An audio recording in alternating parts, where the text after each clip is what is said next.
গভীর রাত। মাহমুদ তখনও তার টেবিলে বসে, চারদিক নিঝুম, নিস্তব্ধ। রাস্তার বিজলি বাতিগুলো চাঁদের আলোয় ফিকে মনে হচ্ছে। জানালা দিয়ে বাইরে তাকিয়ে আছে সে। দূরে ভূমধ্য সাগরের জলরাশির উপর চাঁদের এক মায়া রাজ্যের সৃষ্টি করেছে। মাহমুদ সেদিকে তাকিয়ে আছে ঠিকই, কিন্তু মনে তার চিন্তার ঝড়। সে মনে মনে ওশেয়ান কিং জাহাজের দৃশ্যটা কল্পনা করে নেই। কাপ্তান কক্ষ, ইঞ্জিন রুম, ফুয়েল ট্যাঙ্ক, বহনকৃত মালামালের শেল, স্টাফদের কক্ষ, প্রশস্ত উন্মুক্ত ডেক প্রভৃতি নিয়ে জাহাজটি ধ্বংস করার জন্য ফুয়েল ট্যাঙ্কে বিস্ফোরণ ঘটাতে হবে।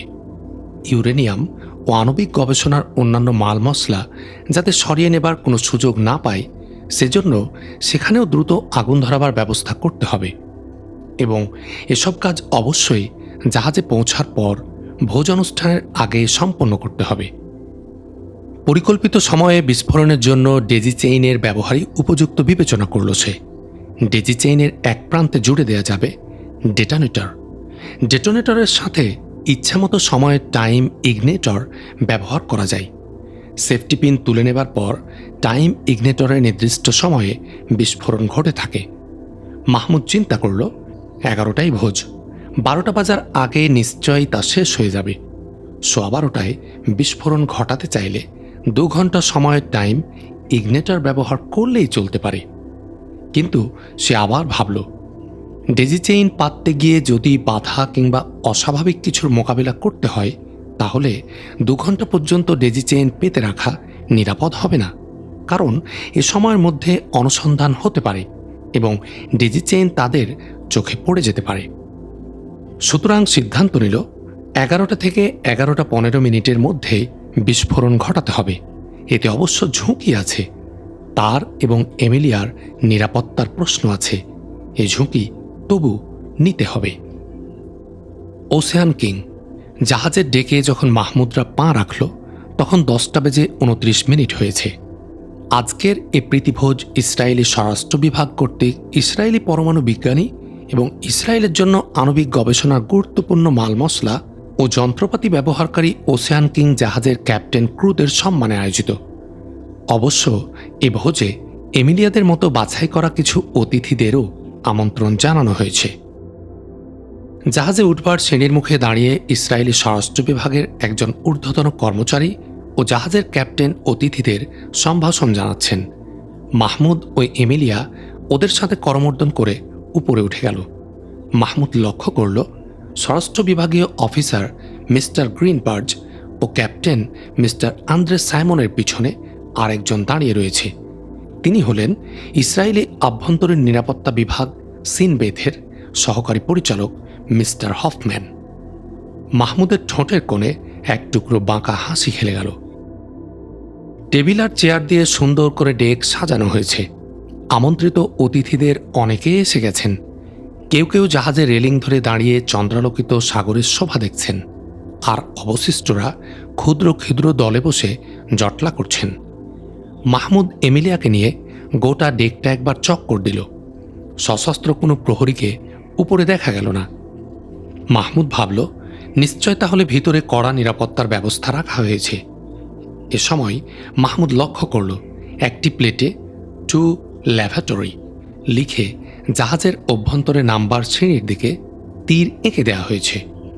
মাহমুদের মুখ খুশিতে উজ্জ্বল হয়ে উঠল। সে এমিলিয়াকে নিয়ে জাহাজের সামনের প্রান্তে রেলিংয়ের পার্শ্বস্থিত একটি চেয়ারে এসে বসল। ঘড়ির দিকে চেয়ে দেখল 10:32 বেজে গেছে। মাহমুদ উঠে দাঁড়িয়ে বলল, বাথরুম থেকে একটু আসি। মাহমুদের পরনে চকলেট স্যুট, পায়ে ক্রেপ শু। মাহমুদ সিঁড়ি দিয়ে ডেক থেকে নিচে নেমে এলো। ভিতরে কিন্তু বাইরের মতো উজ্জ্বল আলো নেই। মাহমুদ সিঁড়ি থেকে নেমে যেখানে এসে দাঁড়ালো, সেখান থেকে জাহাজ লম্বালম্বি দীর্ঘ করিডোর, দুপাশে কেবিন, কার্গো কেবিন। মাহমুদ করিডোরে দাঁড়াতেই একজন স্টেনগানধারী প্রহরী মাহমুদকে জিজ্ঞাসা করল, ল্যাবরেটরি স্যার? হ্যাঁ, মাহমুদ বলল, আসুন। বামে কয়েক পা এগিয়ে একটি বন্ধ ঘর দেখিয়ে দিল। মাহমুদ হাতল ঘুরিয়ে দরজা খুলল। তারপর পিছন ফিরে দেখল প্রহরীটি পিছন ফিরে কয়েক পা এগিয়েছে। মাহমুদ দেখল করিডোরে আর কেউ নেই। তারপর পকেট থেকে একটি রুমাল ও শিশি বের করে বিড়ালের মতো নিঃশব্দ পায়ে প্রহরীর দিকে এগোতে লাগল। নিকটবর্তী হয়ে অত্যন্ত দ্রুত বাম হাত দিয়ে লোকটির কণ্ঠনালী চেপে ধরল। অন্য হাতে ক্লোরোফর্ম সিক্ত রুমালটি লোকটির নাকে চেপে রাখল। কয়েকবার কোক কোক শব্দ করার পর তার দেহটি নিস্তেজ হয়ে এলো। স্টেন গানটি হাত থেকে পড়ে গিয়ে ঠক করে একটি শব্দ হলো। মাহমুদ তার দেহটি টেনে নিয়ে ল্যাবরেটরি ও কার্গো কেবিনের মাঝের সরু গলির মধ্যে রেখে দিল। স্থানটি একটু অন্ধকার। সেখানে একটি সোফাও দেখল মাহমুদ। বুঝল প্রহরীরা এখানে বসে বিশ্রাম নেই। মাহমুদের হাতে সাইলেন্সার লাগানো রিভলভার। মাহমুদ ইঞ্জিন রুমের সিঁড়িতে পা রাখতে যাবে, এমন সময় পেছন থেকে শব্দ ভেসে এলো, হ্যান্ডস আপ। মাহমুদ হাত উঁচু করে দাঁড়িয়ে পড়ল। মাহমুদ তার পিঠে রিভলভারের ভারী স্পর্শ অনুভব করল। মাহমুদ আশু কর্তব্য ভেবে নিল। তারপর এক ঝটকায় বসে পড়ল এবং সঙ্গে সঙ্গেই পিছনে দাঁড়ানো লোকটির দুটি পা ধরে সামনে মারল হ্যাঁচকা টান। লোকটি কাত হয়ে পড়ে গেল। রিভলভারও ছিটকে গেল তার হাত থেকে। বজ্র মুষ্টিতে চেপে ধরল কণ্ঠনালী। মাত্র কয়েক মুহূর্ত, তারপর নিস্তেজ হয়ে এলো লোকটির দেহ। মাহমুদ তাড়াতাড়ি লোকটিকে টেনে এনে ইঞ্জিন রুমের এক কোণে গুঁজে রেখে দিল। লোকটির মুখের দিকে তাকিয়ে মাহমুদ চমকে উঠল। এ কি মিস্টার হফম্যান? উজ্জ্বল হাসিতে মাহমুদের মুখ ভরে গেল। অগণিত মুসলিম বাস্তুত্যাগী আর বহু সাইমুম কর্মীর রক্তে রঞ্জিত ইসরায়েলি গোয়েন্দা এই হফম্যানের হাত। এতদিনে সব লীলা অবসান হল শয়তানের। মাহমুদ দ্রুত ইঞ্জিন রুমের পাশ দিয়ে জ্বালানি সঞ্চয় কক্ষে প্রবেশ করল এবং দ্রুত কাজে লেগে গেল। 3টি বৃহদাকার ট্যাঙ্ক। সৌভাগ্যক্রমে ট্যাঙ্কগুলি ঈষৎ উঁচু সারিবদ্ধ কতগুলি ইস্পাত বেজের উপর রাখা। মাহমুদ দ্রুত ডেজি চেইন পেতে তার মাথায় ডেটোনেটর ও টাইম ইগনিটর জুড়ে দিল। প্রত্যেকটি ট্যাঙ্কের জন্য 2টি করে ডেজি চেইন পাতল মাহমুদ। তারপর ফিরে এলো আবার ইঞ্জিন রুমে। সেখান থেকে উঠে এর পূর্বের করিডোরে কেউ নেই। মাহমুদ বুঝল প্রহরী ও জাহাজের ক্রুরা সবাই নিশ্চিন্তে ভোজসভার অনুষ্ঠানে যোগ দিয়েছে। মাহমুদ কার্গো কেবিনে ডেজি চেইন পাতার বিষয় বিবেচনা করে দেখল, কিন্তু এর প্রয়োজন হবে বলে মনে হল না মাহমুদের। এবার নিশ্চিন্ত হয়ে সে প্রবেশ করল ল্যাবরেটরিতে। বেশ করে হাত মুখ ধুয়ে বেরিয়ে এলো সেখান থেকে। ঘড়ির দিকে চেয়ে দেখল 10:47। মাহমুদ ভাবল এমিলিয়া নিশ্চয় এই দেরিতে উদ্বিগ্ন হয়ে উঠেছে। মাহমুদ সিঁড়ি বেয়ে উঠে এলো। সোজাসুজি এমিলিয়ার কাছে না গিয়ে রেলিংয়ের ধারে গিয়ে দাঁড়ালো। সে লক্ষ্য করল সে এখনও এমিলিয়ার দৃষ্টিতে পড়েনি। সাগরে চাঁদের স্থির প্রতিবিম্বের দিকে এক দৃষ্টিতে তাকিয়ে আছে মাহমুদ। স্থির চাঁদের ওই আলোকশিখা মাহমুদের মনকে টেনে নিয়ে গেল জর্ডানের পাহাড় আর তার পাশের উপত্যকা ভূমিতে। সেখানে তাঁবু আর কুড়ে ঘরে বাস করছে অগণিত মানুষ, মজলুম মানুষ। ওই মজলুম মুসলমানদের জন্য আমরা এই পর্যন্ত কি করতে পেরেছি? সময় যতই গেছে ইসরায়েল তার বিষাক্ত থাবাকে আরও সুদৃঢ়, আরও সুবিস্তৃত করেছে। এমিলিয়া এসে মাহমুদের পাশে দাঁড়ালো। মাহমুদের দিকে চেয়ে মুচকি হেসে বলল, কি স্বপ্ন দেখছ? মাহমুদ চমকে উঠল, কিন্তু পরক্ষণেই মুখে ফুটিয়ে তুলল মৃদু হাসির রেখা। বলল, ভাবছি এ সাগর আর এ তারকা খচিত নিকোষ কালো আকাশের অসীমত্বের কথা। আমরা কত ক্ষুদ্র। এই সাগর, ওই অসীম আকাশ আর এই বিচিত্র পৃথিবীর মালিক স্রষ্টা না জানি কত মহা শক্তিশালী। শান্ত ও অনুচ্চ স্বরে বলল, স্রষ্টাকে তুমি মহা শক্তিশালী মনে করো ড্যানিয়েল? আমার স্বীকার করা বা না করার সাথে এর সম্বন্ধ নেই এমিলিয়া। মহাসৃষ্টির মাঝে যে তার মহাশক্তির সাক্ষ্য নিহিত, স্রষ্টাকে তুমি অস্বীকার করতে পারো এমিলিয়া? কিন্তু স্রষ্টাকে মানতে গেলে ধর্মকে মানতে হয়, আর ধর্মকে মানতে গেলে দেখো না কত ফ্যাসাদ। যেমন, কোন ধর্ম মানব? ইহুদি না খ্রিস্টান নাকি মোহাম্মেদান? এত সংঘর্ষ আর বৈপরীত্য কেন? বৈপরীত্য নেই এমিলিয়া। মুসা, যীশুখ্রিস্ট আর মুহাম্মদ এর মূল শিক্ষা একই। ব্যবহারিক ক্রিয়াকর্মের মধ্যে পার্থক্য আছে। শুধু এই পার্থক্যকে শাসনতন্ত্রের পরিবর্তন ও সংশোধনের সাথে তুলনা করা যায়। কিন্তু এটা স্বীকার করে নিলে যে ইসলামকে মানব সমাজের জন্য শেষ ও অনুসরণীয় একমাত্র জীবন বিধান বলে মেনে নিতে হয়। কিন্তু যা সত্য তাকে আমরা অস্বীকার করব কেমন করে? এটা গুরুতর কথা ড্যানিয়েল। এত সহজে এমন কথা তুমি বলতে পারো না। যাক, আজ ধর্মের কি সত্যিই কোনো প্রয়োজন আছে বলে তুমি মনে করো? ধর্মের অর্থ জীবন পদ্ধতি। সুতরাং এ ভূমণ্ডলে মানুষের জীবন যতদিন থাকবে, ধর্মের প্রয়োজনও ততদিন থাকবে। জীবন পদ্ধতি আমরা নিজেরাই গড়ে নিতে পারি। তা পারি। এ ধরনের জীবন পদ্ধতি ফেরাউন, নমরুদ, সাদ্দাদ গড়ে তুলেছিল। প্লেটো, রুসো, ভলটেয়ার মানুষের জন্য নতুন জীবন পদ্ধতির দিক নির্দেশ করেছিল। হেগেল, কার্ল মার্কস মানব সমাজের জন্য ঐতিহাসিক বাস্তববাদের আলোকে নতুন জীবন দর্শনের রূপরেখা এঁকে গেছে এবং সে মোতাবেক লেনিন, মাও জেতুং এর নেতৃত্বে রাশিয়া ও চীনে সর্বাত্মক বিপ্লব সাধিত হয়েছে। গণতন্ত্রের উপর ভিত্তিশীল এক নয়া সমাজ পদ্ধতি। অবশ্য প্রকৃতপক্ষে এটা প্রাচীন গ্রীসীয় সমাজ সভ্যতার নবতর সংস্করণ। পশ্চিমা দেশগুলোতে চালু আছে, কিন্তু এগুলোর কোনো একটিও কি রাষ্ট্র, সমাজ ও ব্যক্তিজীবনে শান্তির সন্ধান দিতে পেরেছে? শ্রেণীস্বার্থের ধ্বজা তুলে সাম্যবাদের নামে সমাজবাদী দেশগুলো কি জনতাকে দাসে পরিণত করেনি? আর পুঁজিবাদী দেশগুলোতে ব্যক্তিস্বার্থ ও ব্যক্তির স্বাধীনতার নামে লুণ্ঠন শোষণের অবাধ শৈলাব কি বয়ে যাচ্ছে না? অশান্ত অস্থির মানুষকে ঘুমের বড়ি খেয়ে ঘুমোতে হয় কোন কারণে? কিন্তু স্রষ্টার নির্দেশিত জীবন পদ্ধতি সব সমস্যার সমাধান করবে তার নিশ্চয়তা কি? আচ্ছা এমিলিয়া, সাপের কোন জিনিসকে আমরা ভয় করি? বিষদাঁতকে? আচ্ছা, সাপের বিষদাঁতকে যদি উপড়ে ফেলা হয় তাহলে সে আর কোনো ক্ষতি করতে পারে কি? না, পারে না। এমিলিয়া হাসল, বলল, কিন্তু মানুষের বিষদাঁত তুমি পাবে কোথায়? মানুষের বিষদাঁত তার স্বেচ্ছাচারিতা ও স্বার্থপরতা। ব্যক্তি, সমাজ ও রাষ্ট্র জীবনে সকল প্রকার বিপর্যয়, অশান্তি ও অনর্থের মূল কারণ মানুষের স্বার্থপরতা ও স্বেচ্ছাচারিতা। স্বার্থপরতা অন্যায়ের বাহন আর স্বেচ্ছাচারিতা তার অমোঘ অস্ত্র। কিন্তু এ বিষদাঁতকে তো ভাঙা যায় না। ভাঙা যায় না, কিন্তু এর বিলুপ্তি ঘটানো সম্ভব। মানুষ যখন এক স্রষ্টা সার্বভৌম ক্ষমতার কাছে সত্যিকারভাবে মাথা নত করে, তখন তার স্বেচ্ছাচারিতা ও স্বার্থপরতার কোনো সুযোগই আর থাকে না। সে সত্যিকারভাবে তখন স্রষ্টার দেয়া বিধানাবলীর প্রতিপালনকারী ও প্রয়োগকারী হয়ে দাঁড়ায়। এমিলিয়া এক দৃষ্টিতে মাহমুদের দিকে তাকিয়েছিল। তার মুগ্ধ দৃষ্টি যেন আনন্দে নাচছে। সে বলল, আমার পরিচিত জনস্রোতের মাঝে তুমি সত্যিই ব্যতিক্রম ড্যানিয়েল। তুমি কখনো কঠিন বস্তুবাদী, আবার কখনো কঠোর ভাববাদী। তুমি আসলে কি ড্যানিয়েল? আমি একজন মানুষ, হাসল মাহমুদ। এমিলিয়াও হাসল। কিছু বলতে যাচ্ছিল, এমন সময় ক্ষুদ্রকার ডেকমাইক থেকে ঘোষিত হলো, লেডিজ অ্যান্ড জেন্টলম্যান, আপনাদের স্ব আসন গ্রহণ করার জন্য অনুরোধ করা যাচ্ছে। সবাই গিয়ে আসন গ্রহণ করল।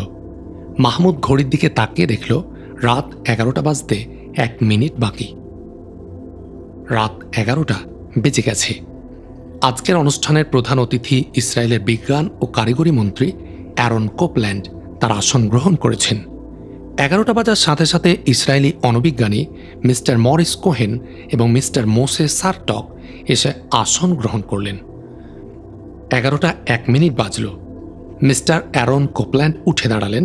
উপস্থিত আমন্ত্রিত ব্যক্তিদের দিকে চোখ বুলিয়ে নিয়ে বললেন, উপস্থিত ভদ্র মহিলা ও ভদ্র মহোদয়গণ, আজ আমাদের জন্য এক পরম খুশির দিন। আমাদের পিতৃভূমি ইসরায়েল এক নতুন যুগে প্রবেশ করতে যাচ্ছে। আমাদের সমর শক্তিতে পরমাণু বিজ্ঞানের আশীর্বাদ লাভের জন্য আমরা এতদিন পরের অনুগ্রহের উপর নির্ভর করেছি। আমাদের বিজ্ঞান ও আমাদের কারিগররা পারমাণবিক কৌশল আয়ত্ত করেছে অনেক আগে, কিন্তু নিজস্ব গবেষণাগার স্থাপনের কোনো সুযোগ আমরা পাইনি। এতদিনে সে সুযোগ আমরা লাভ করতে যাচ্ছি। সুতরাং আজকের এদিন আমাদের বিজ্ঞানী, আমাদের জনসাধারণ, আমাদের সরকার এবং আমাদের বিদেশের শুভানুধ্যায়ীদের জন্য মহা আনন্দের সওগাত বয়ে এনেছে। আমরা এই নিশ্চয়তা আজ সবাইকে দিতে পারি, সেদিন বেশি দূরে নয় যেদিন আমরা আমেরিকা ও রাশিয়ার মতো ইন্টারকন্টিনেন্টাল ব্যালিস্টিক মিসাইলের অধিকারী হব। শ্রোতামণ্ডলী করতালি দিলেন। একটু থেমে মন্ত্রী মহোদয় আবার শুরু করলেন, পিতৃভূমির যে অংশটুকুর উপর আমরা অধিকার লাভ করেছি তা নিয়ে আমরা কেউই সন্তুষ্ট নই। সন্তুষ্ট থাকতে পারি না।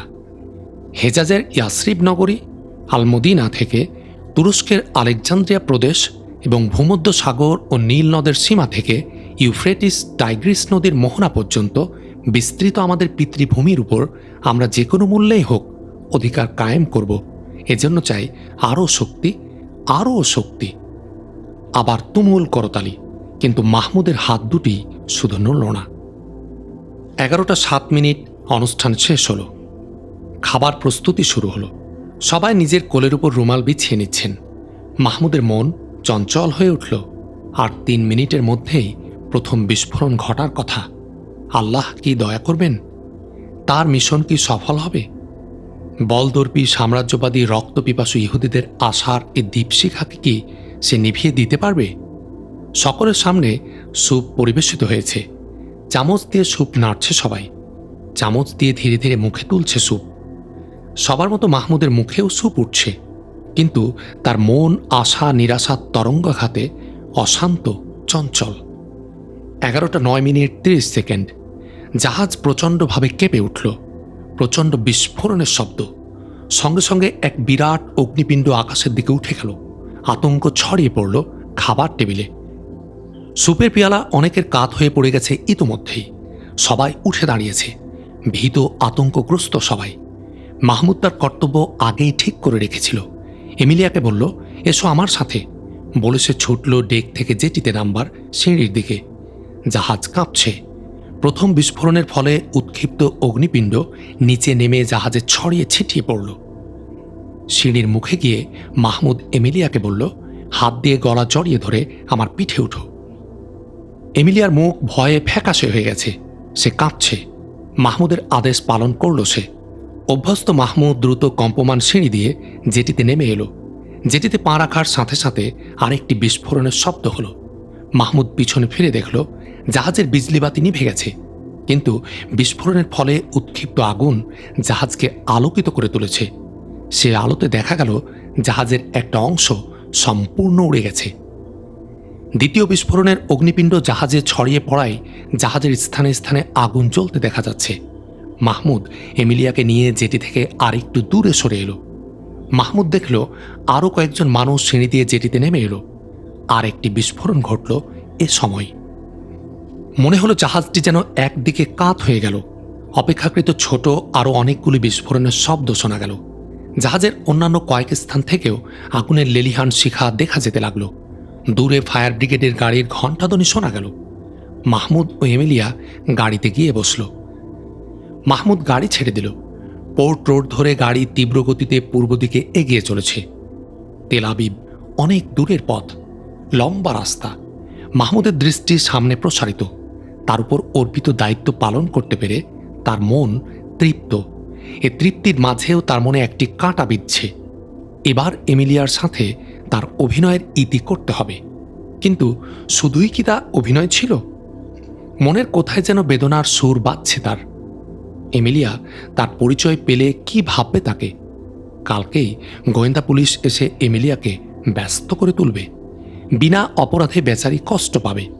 এমিলিয়া একটু কাত হয়ে একটি হাত মাহমুদের পিছনে সোফার উপর প্রসারিত করে একটি হাত মাহমুদের কাঁধে রেখে মুখটি মাহমুদের কাঁধে গুজে রেখেছে। একসময় ধীর কণ্ঠে সে বলল, ড্যানিয়েল, একবার তুমি আমাকে নৈতিক মৃত্যু থেকে বাঁচিয়েছ, আবার আজ তুমি আমাকে দৈহিক মৃত্যুর হাত থেকে বাঁচালে। জীবন দিয়েও এ ঋণ শোধ করতে পারবো না আমি, ড্যানিয়েল। মাহমুদের গোটা দেহে একটি শিহরণ খেলে গেল, কিন্তু কোনো উত্তর দিল না মাহমুদ। কি উত্তর দেবে সে, যে তার জীবনকে জাতির জন্য উৎসর্গ করেছে? সে কেমন করে একজন ইহুদি তরুণীর এ আত্মনিবেদনকে গ্রহণ করবে? মাহমুদ ধীরে ধীরে বলল, কাল সকালে পুলিশ আসবে। আমার সম্বন্ধে জিজ্ঞেস করবে তারা। কি জবাব দেবে তুমি? কেন পুলিশ আসবে? আসবে। কেন আসবে? ধরো যদি আসে, আমি তোমার ঠিকানা বলে দেব, তোমার কাছে পাঠিয়ে দেব। পুলিশ আমাকে খুঁজে পাবে না। কেন? কোথায় চলে যাচ্ছ তুমি? বলে সোজা হয়ে বসল এমিলিয়া। মাহমুদ কিছুক্ষণ চুপ করে থাকল। তারপর এমিলিয়ার প্রশ্নের কোনো জবাব না দিয়েই বলল, পুলিশকে আমাদের পরিচয়ের আসল ঘটনাটির কথা জানাবে, তাহলে আমাদের বন্ধুত্বের কারণ তারা বুঝবে এবং তোমার কোনো দোষ হবে না। পুলিশ কেন তোমার সন্ধান করবে? কেন দোষ দিবে আমাকে তারা? এমিলিয়ার কণ্ঠে উদ্বেগ। ওশিয়ান কিং জাহাজ ধ্বংসের জন্য আমাকেই দায়ী করবে তারা। কেন তা করবে? তুমি এ কাজ করতে যাবে কোন কারণে? মাহমুদ মুহূর্তের জন্য এমিলিয়ার মুখের দিকে তাকালো। তার লাবণ্যভরা মুখটি উদ্বিগ্ন উত্তেজনায় যেন কাঁপছে। ওর কোমল হৃদয়ে আঘাত দিতে কষ্ট লাগছে মাহমুদের, তবু সত্য ঘটনা তাকে বলতেই হবে। মাহমুদ গম্ভীর কণ্ঠে বলল, ওশিয়ান কিং জাহাজের ফুয়েল ট্যাঙ্কে আমি বিস্ফোরণ ঘটিয়েছি এমিলিয়া। তুমি? এমিলিয়ার কণ্ঠ আর্তচিৎকারের মতো শোনালো। বিস্ময় উত্তেজনায় এমিলিয়ার মুখ হা হয়ে গেছে। সে নির্বাক দৃষ্টিতে তাকিয়ে আছে মাহমুদের দিকে। মাহমুদ আবার এমিলিয়ার দিকে চাইল। তার মুখে ফুটে উঠল হাসির রেখা, কিন্তু তা যেন হাসি নয়, কান্না। বলল, জানি এমিলিয়া, তুমি বিস্মিত হয়েছ, হয়তো ভাবছ আমি কেমন করে অমন খুনি হতে পারলাম, কিন্তু তুমি জানো না, ওশিয়ান কিং জাহাজে যে অগ্নিকুণ্ড তুমি দেখেছ তার চেয়েও অনেক বড় অগ্নিকুণ্ড আমার হৃদয়ে জ্বলছে। শুধু আমার হৃদয়ে নয়, ফিলিস্তিন থেকে বিতাড়িত আমার মতো লক্ষ লক্ষ আরব মুসলমানের হৃদয়ে এই আগুন এমনই জ্বলছে। তুমি আরব? তুমি মুসলমান? এমিলিয়ার কণ্ঠ আর্তনাদ করে উঠল। হ্যাঁ এমিলিয়া, আমি মুসলমান। বিস্ময় বিস্ফারিত এমিলিয়ার চোখ। গভীর বেদনায় শক্ত নীল হয়ে উঠেছে এমিলিয়ার শুভ্র গণ্ডদেশ। গোলাপের মতো ঠোঁট দুটি তার কাঁপছে। বিহবল দৃষ্টিতে মুহূর্তকাল মাহমুদের দিকে চেয়ে থাকল, তারপর ভেঙে পড়ল কান্নায়। উপুড় হয়ে হাঁটুতে মুখ গুজে ফুপিয়ে ফুপিয়ে কাঁদছে সে। মাহমুদের দৃষ্টি সামনে প্রসারিত। জনবিরল প্রশস্ত রাস্তা, তীব্র গতিতে এগিয়ে চলেছে কার্ডিয়াক। মাহমুদ এবার এমিলিয়ার দিকে চাইল। কাঁদুক, কাঁদা উচিত। চোখের পানিতে ধুয়ে মুছে যাক মাহমুদের সব স্মৃতি। খোলা প্রশস্ত গেট দিয়ে ডেভিড বেনগুরিয়ানের বারান্দায় প্রবেশ করল গাড়ি। মাহমুদ গাড়ি থেকে নেমে পাশ ঘুরে এসে গাড়ির দরজা খুলে ধরে বলল, নেমে এসো। এমিলিয়া মুখ তুলল। অশ্রু ধোয়া মুখ তার। দু একটি অবিন্যস্ত চুল মুখে এসে পড়েছে, অশ্রুতে ভিজে গেছে সেগুলো। কঠিন আঘাতে যে চোখে অশ্রু আসে না, মাহমুদের সে চোখ দুটিও ভারী হয়ে উঠল। এমিলিয়া বেরিয়ে এসে মাহমুদের পাশে দাঁড়ালো। নতমুখী এমিলিয়া। দুজনই নির্বাক। প্রথমে কথা বলল মাহমুদ। বলল, পরিচয় গোপন করার জন্য এবং তোমাকে এমন করে আঘাত দেওয়ার জন্য আমি ক্ষমা প্রার্থী এমিলিয়া। তুমি যদি আমাকে ভুল না বুঝো, তাহলে আমাকে ক্ষমা তুমি করতে পারবে। এমিলিয়া নীরব, কোনো কথা বলল না, মুখও তুলল না সে। মাহমুদ আবার বলল, আর যদি প্রতিশোধ নিতে চাও তাহলে আমাকে পুলিশে ধরিয়ে দাও, আমি রাজি আছি। এমিলিয়া যেন পাথর হয়ে গেছে। কোনো উত্তর এলো না তার কাছে থেকে। যেন অলক্ষ্যে একটি দীর্ঘশ্বাস বেরিয়ে এলো মাহমুদের বুক থেকে। চোখের কোনো বোধহয় ভিজে এলো তার। বলল সে, তাহলে আসি এমিলিয়া, পারলে ক্ষমা করো। দুহাতে মুখ ঢেকে ফুঁপিয়ে উঠল এমিলিয়া। মাহমুদ কয়েক পা এগিয়েছিল, ফিরে এলো আবার। এমিলিয়ার মুখ তুলে ধরে রাখল। এমিলিয়া। ড্যানিয়েল বলে মাহমুদের হাত জড়িয়ে ধরে বাঁধ ভাঙা কান্নায় ভেঙে পড়ল এমিলিয়া। আর ড্যানিয়েল নয় এমিলিয়া, আমার নাম মাহমুদ, ধীর স্বরে বলল মাহমুদ। এমিলিয়া কেঁদেই চলল। মাহমুদের হাত এমিলিয়ার চোখের পানিতে ভেসে গেল। মাহমুদ বলল, মুখ তুলো, কথা বলো এমিলিয়া। এমিলিয়া ধীরে ধীরে মুখ তুলল। অবিন্যস্ত চুল আর অশ্রু ধোয়া এমিলিয়াকে দেখে মনে হচ্ছে কি এক প্রচণ্ড ঝড় বয়ে গেছে এমিলিয়ার উপর দিয়ে। তার নীল শান্ত চোখে কি নিঃসীম মায়া। বলল সে, আবার কবে দেখা হবে? শক্ত একটি প্রশ্ন। মাহমুদ বলতে চাইল, স্রোতে ভাসা পানার মতো নিরুদ্দিষ্ট আমাদের জীবন। কোন আবর্ত কোথায় কখন আমাদের নিয়ে যাবে তা আমরাও জানি না। কিন্তু কথা বাড়াতে চাইল না মাহমুদ। বলল, যদি কোথাও দূরে চলে না যায় তাহলে দেখা হবে। আর যদি দূরে চলে যাও? অবরুদ্ধ কান্নায় কাঁপতে লাগলো এমিলিয়ার ঠোঁট দুটি। একটি যাযাবর জীবনের জন্য তুমি আক্ষেপ করবে এমিলিয়া? এমিলিয়ার দুই গণ্ডবে আবার নেমে এলো অশ্রুর দুটি ধারা। বলল সে, কোনো কথা নয়, কথা দাও তুমি আসবে। কথা দিলাম আসব। বেশ, বলে এমিলিয়া মাহমুদের হাত ছেড়ে দিয়ে বলল, এ সময় এ অঞ্চলে কোনো ট্যাক্সি পাবে না, হেঁটে যাবে কেমন করে? চলো, আমি তোমাকে রেখে আসব। মাহমুদ ম্লান হাসল, বলল, এতক্ষণ তোমাদের গোয়েন্দারা হয়তো আমার সন্ধানে ছুটে আসছে। তোমাকে আর কোনো বিপদে জড়াতে চাই না এমিলিয়া। কিন্তু তোমার বিপদের কথা তুমি ভাবছ না কেন? বিপদ আমাদের নিত্য খেলার সাথী, কোনো চিন্তা করো না তুমি। আর আমাকে হেঁটে যেতে হচ্ছে না, তোমাদের গেটের বাইরে আমার জন্য গাড়ি অপেক্ষা করছে। বলে মাহমুদ ঘড়ির দিকে তাকিয়ে বলল, আসি এমিলিয়া, খোদা হাফেজ। আচ্ছা এসো, কম্পিত কণ্ঠে বলল এমিলিয়া। মাহমুদ কয়েক কদম এগিয়ে আবার পিছনে ফিরে চাইল। দেখল এমিলিয়া একটি হাত গাড়ির উপর ঠেস দিয়ে এক দৃষ্টিতে তাকিয়ে আছে। গাড়ি বারান্দায় ম্লান আলো তার চোখের পানিতে প্রতিবিম্ব হয়ে চিকচিক করছে। হৃদয়ের কোথায় যেন মোচড় দিয়ে উঠল মাহমুদের। তার যাত্রাপথের দিকে চোখ দুটি বুঝে এলো মাহমুদের। উচ্চারিত হলো তার কণ্ঠে, ও রব্বানা আজআলনা মুসলিমাইনি লাক। প্রভু আমার, তোমার কাছে আত্মসমর্পণকারী মুসলমানদের মধ্যে আমাদের সামিল করো। পরদিন সকালে অনেক বেলা করে ঘুম থেকে উঠল এমিলিয়া। অনেক রাত্রে ঘুমিয়েছে সে। রাত্রে এসেছিল নিরাপত্তা পুলিশরা। নাইট ক্লাবের মৌখিক পরিচয় ছাড়া মাহমুদের সম্বন্ধে আর কোনো কিছুই জানে না বলেই জানিয়েছে এমিলিয়া তাদের। এমিলিয়ার বিশ্বস্ততা সম্বন্ধে কোনো সন্দেহ নেই বলেই তারা হয়তো কোনো পীড়াপিড়ি করেনি আর। শয্যায় উঠে বসে এসে দেখতে পেল পাশের টিপয়ে রাখা সেদিনের সংবাদপত্র। কাগজটি হাতে নিয়ে চোখ বুলোতে এসে দেখতে পেল ওশেয়ান কিং জাহাজের খবরটি লিড স্টোরি হয়েছে। সে পড়ল ওশেয়ান কিং জাহাজের ভয়াবহ অগ্নিকাণ্ড। অণুবিজ্ঞানী মিস্টার মরিস কগেন সহ 5 জনের মৃত্যু, 2 জন নিখোঁজ, 10 জন আহত, সমুদয় কার্গো ভস্মীভূত। ওশেয়ান কিং জাহাজে অগ্নিকাণ্ডের সময় ও পূর্ণ বিবরণ দিয়ে পরিশেষে লিখেছে, এই অগ্নিকাণ্ডে ইসরায়েলের $500 মিলিয়ন মূল্যের মহামূল্যবান যন্ত্রপাতি ও মালপত্র সম্পূর্ণ বিনষ্ট হয়েছে।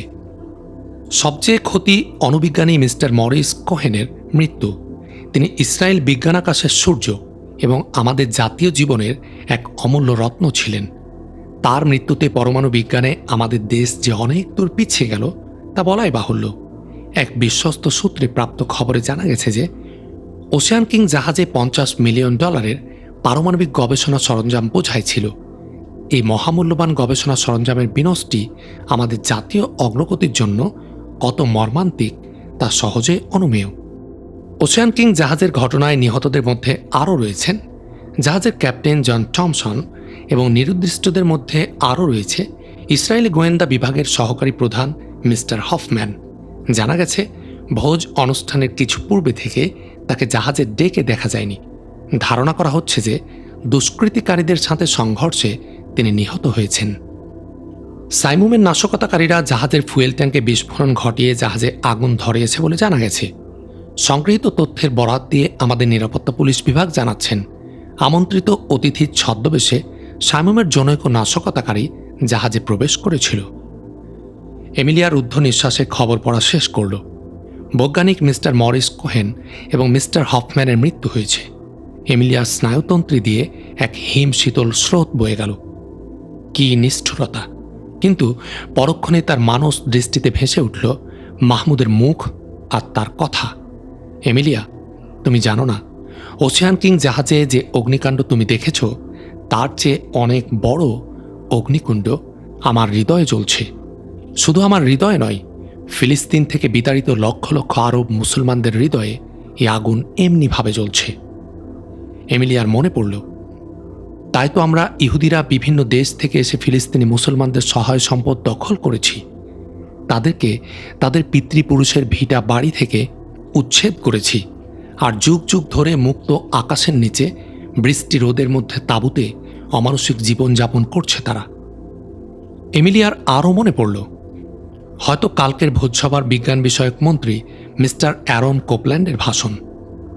হেজাজের ইয়াসরিব নগরী মদিনা শরীফ থেকে তুরস্কের আলেকজান্দ্রিয়া প্রদেশ এবং ভূমধ্য সাগর ও নীলনদের মোহনা পর্যন্ত বিস্তৃত আমাদের পিতৃভূমির উপর আমরা যে কোনো মূল্যে হোক অধিকার কায়েম করব। ইসরায়েলের এ ঘোষণা, এই লক্ষ্য তো কোনো আত্মরক্ষাকারী জাতি বা দেশের কথা নয়। এ যে সাম্রাজ্যবাদী দেশের আগ্রাসী নীতি, এ লক্ষ্য যদি অর্জিত হয় তাহলে ওই বিশাল ভূখণ্ডের কোটি কোটি মুসলমানের ভাগ্যে কি ঘটবে? তারা কোথায় যাবে?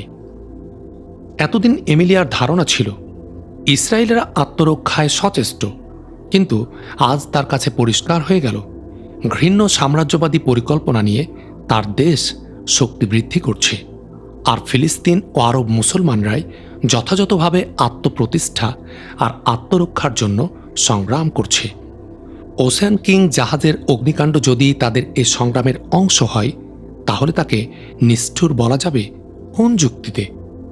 মাহমুদকে নির্দোষ করতে পেরে গভীর প্রশান্তিতে বলে গেল এমিলিয়ার মন।